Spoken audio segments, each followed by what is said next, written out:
بسم اللہ الرحمن الرحیم۔ لاکھوں درود و سلام حضور اکرم صلی اللہ علیہ وآلہ وسلم کی ذات پر، حضور کی آل پر، حضور کے اصحاب پر۔ ناظرین، آج کے اس ویلاگ کے اندر میں آپ لوگوں کو 3 اہم خبریں دینے جا رہا ہوں۔ پہلی خبر یہ ہے کہ عمران خان نے رات قوم سے خطاب کیا ہے اور اس میں انہوں نے کچھ اہم باتیں کی ہیں، اور دوسری خبر جو ہے وہ سانحہ ماڈل ٹاؤن کے حوالے سے ہے، اور تیسری خبر پاکستان کے جو وزیر داخلہ ہیں رانا ثناء اللہ، ان کے متعلق ہے۔ انہوں نے پنجاب کے اندر گورنر راج لگانے کی دھمکی دی ہے۔ تو سب سے پہلے بات کرتے ہیں، رات کو عمران خان نے قوم سے خطاب کیا ہے۔ سپریم کورٹ آف پاکستان نے پاکستان تحریک انصاف اور چودھری پرویز الہی کے حق میں جو فیصلہ دیا تھا اس پہ عمران خان نے کال دی تھی، اور کل سارا دن پاکستان تحریک انصاف کے کارکنوں نے ملک بھر کے اندر ریلیاں نکالی۔ تو رات کو عمران خان نے قوم سے خطاب کیا، جس میں انہوں نے کہا کہ پاکستان کے جو موجودہ حالات ہیں، جو ایک سیاسی اور آئینی بحران پیدا ہو چکا ہے، اس میں سے نکلنے کا ایک ہی راستہ ہے، اور وہ راستہ ہے کہ نئے الیکشن کروائے جائیں، نئے انتخابات کی طرف جایا جائے۔ تو میں عمران خان صاحب سے کہنا چاہتا ہوں، بسم اللہ کریں۔ پنجاب اور KPK کے اندر تو آپ کی حکومت ہے، آپ اسمبلیوں کو معطل کروا دیں، اور اس کے بعد ظاہری سی بات ہے کہ حکومت مجبور ہو جائے گی اور وہ نئے الیکشن کی طرف جائیں گے۔ لیکن لگ ایسے رہا ہے کہ خان صاحب پنجاب اور KPK کے اندر جو ان کی حکومت ہے اس کو بھی انجوائے کرنا چاہ رہے ہیں، اور نئے انتخابات کا بھی مطالبہ کر رہے ہیں، تاکہ اس طرح سے جو حکومت وقت ہے، جو وفاقی حکومت ہے، اس کو پریشرائز کیا جائے۔ تو لیکن اگر واقعی اس معاملے میں آپ سیریس ہیں نئے انتخابات کے حوالے سے، تو آپ کو اب پنجاب اور KPK کی اسمبلی کو معطل کرنے میں دیر نہیں کرنی چاہیے، بلکہ جتنا جلدی ہو سکے اس کو سر انجام دینا چاہیے۔ اور دوسری بات جو ہے، عمران خان صاحب نے یہ بھی کہا کہ جب میری حکومت آئے گی تو میں بیرون ملک جو پاکستانی موجود ہیں ان سے پیسے اکٹھے کروں گا، اور جب قومیں دوسرے لوگوں کے سامنے ہاتھ پھیلاتی ہیں تو یہ ان کی خودداری کا معاملہ ہوتا ہے۔ تو خان صاحب اس طرح کی باتیں کوئی پہلی مرتبہ نہیں کر رہے، بلکہ 2017 کے الیکشن سے پہلے بھی اس طرح کے دعوے کرتے رہے ہیں، بلکہ اس سے بڑھ کے بہت سے دعوے کیے تھے۔ انہوں نے وزیراعظم ہاؤس کو یونیورسٹی بنانے کا بھی اعلان کیا تھا۔ 3.5 سال تک وہ وزیراعظم ہاؤس کے اندر موجود رہے، لیکن وہ یونیورسٹی تو نہیں بن سکی۔ خان صاحب کرپٹ لوگوں سے جان بھی نہیں چھڑوا سکے، وہ غریب کو انصاف بھی نہیں دلوا سکے اس ملک کے اندر۔ دعوے تو بہت سے کرتے رہے ہیں، لیکن اب دیکھتے ہیں دوبارہ وہی کام شروع ہو گیا ہے کہ اسی طرح کے دعوے جو ہیں وہ دوبارہ سامنے آنے لگے ہیں۔ اور ایک اور بات خان صاحب نے کی ہے کہ میں کرپٹ لوگوں سے بات نہیں کروں گا، اور نہ ہی میں کرپٹ لوگوں سے بات کرتا ہوں۔ خان صاحب کہتے ہیں کہ سیاستدان اگر چوروں کے ساتھ گٹھ جوڑ بنا لے یا ان سے بات کرنا شروع کر دیں تو اس سے ملک تباہ ہو جاتا ہے۔ تو میں خان صاحب کو یاد دلانا چاہتا ہوں کہ جس شخص کے وزیر اعلیٰ بننے پہ آپ خوشیاں منا رہے ہیں، آپ قوم کو باہر نکلنے کا کہہ رہے ہیں، آپ عدالتوں کا شکریہ ادا کر رہے ہیں، اس کو آپ پنجاب کا سب سے بڑا چور اور ڈاکو کہا کرتے تھے، لیکن تو آج آپ اس کے وزیر اعلیٰ بننے پہ خوشیاں منا رہے ہیں۔ تو یہ تضاد کیوں؟ جو لیڈر ہوتا ہے وہ کسی سے بلیک میل نہیں ہوتا۔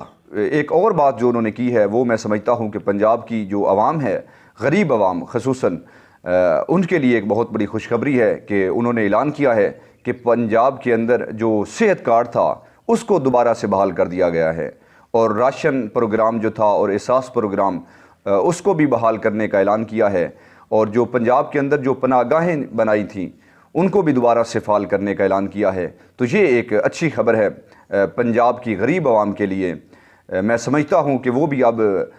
جس طرح امیر لوگ پرائیویٹ ہسپتال کے اندر جا کے علاج کرواتے تھے، اسی طرح کی یہ ایک سہولت غریب عوام کو بھی میسر ہے۔ اور دوسری خبر جو ہے یہ بہت امپورٹنٹ خبر ہے۔ ناظرین،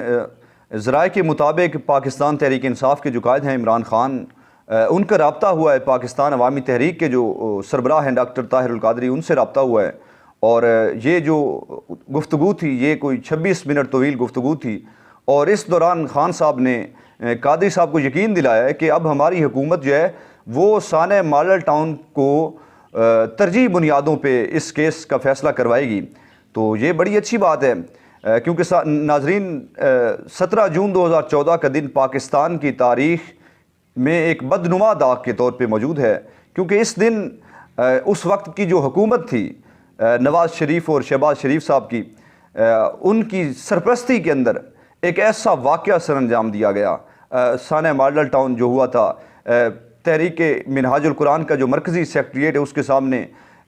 14 لوگوں کو شہید کیا گیا، جس میں 2 خواتین بھی شامل ہیں، اور 100 سے زائد لوگوں کو گولیاں ماری گئیں اور وہ شدید زخمی ہوئے۔ ناظرین 8 برس گزر چکے ہیں اور سانحہ ماڈل ٹاؤن کے جو شہداء تھے ان کے لواحقین آج بھی انصاف کے طلبگار ہیں۔ ناظرین کسی بھی فلاحی ریاست اور ہر ریاست کی یہ ذمہ داری ہوتی ہے کہ وہ مظلوم کو حق دلواتی ہے، مظلوم کو انصاف دلوانا اس کا آئینی اور قانونی فرض ہوتا ہے، لیکن آج 8 برس گزرنے کے باوجود شہداء ماڈل ٹاؤن کے جو لواحقین ہیں وہ انصاف کے طلبگار ہیں۔ خان صاحب کا یہ دعویٰ کوئی پہلی بار انہوں نے نہیں کیا، بلکہ 2017 کے الیکشن سے پہلے بھی وہ شہداء ماڈل ٹاؤن کے جو لواحقین ہیں ان کو اسی طرح کی یقین دہانیاں کرواتے رہے ہیں، لیکن 3.5 سال انہوں نے اقتدار کو انجوائے کیا، اور اس دوران کہیں یہ محسوس نہیں ہو رہا تھا کہ حکومت وقت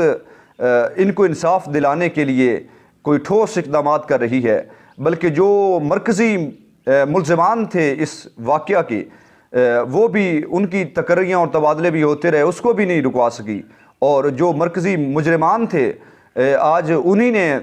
خان صاحب کی حکومت کو ختم کیا ہے اور وہ دوبارہ برسر اقتدار ہیں۔ ناظرین جو تیسری بڑی خبر ہے وہ پاکستان کے وزیر داخلہ جو سانحہ ماڈل ٹاؤن کے مرکزی ملزم بھی ہیں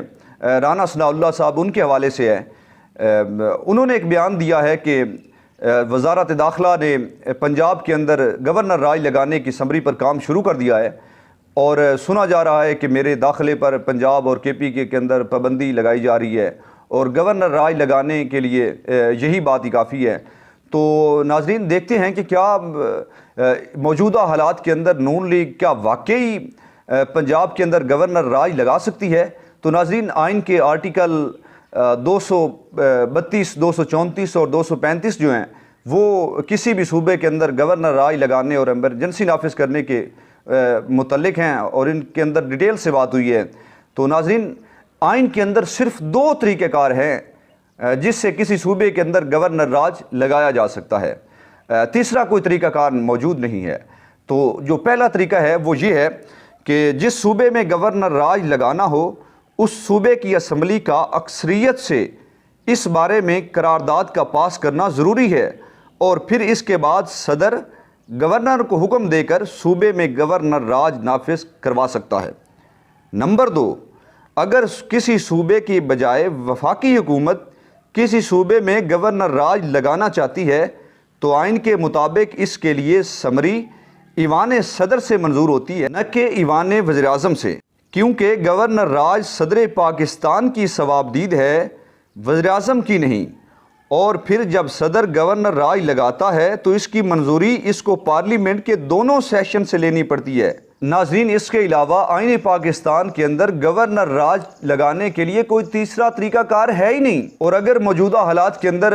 نون لیگ کی حکومت جو ہے وہ پنجاب کے اندر گورنر راج لگاتی ہے تو اس کے لیے اس کو آئین کے آرٹیکل 101 سے لے کر 145 تک کی شقوں کو معطل کرنا پڑے گا، اور اگر اس طرح زبردستی وہ گورنر راج لگواتی ہے تو اس طرح اس پہ سیدھا آئین کا آرٹیکل 6 لگے گا۔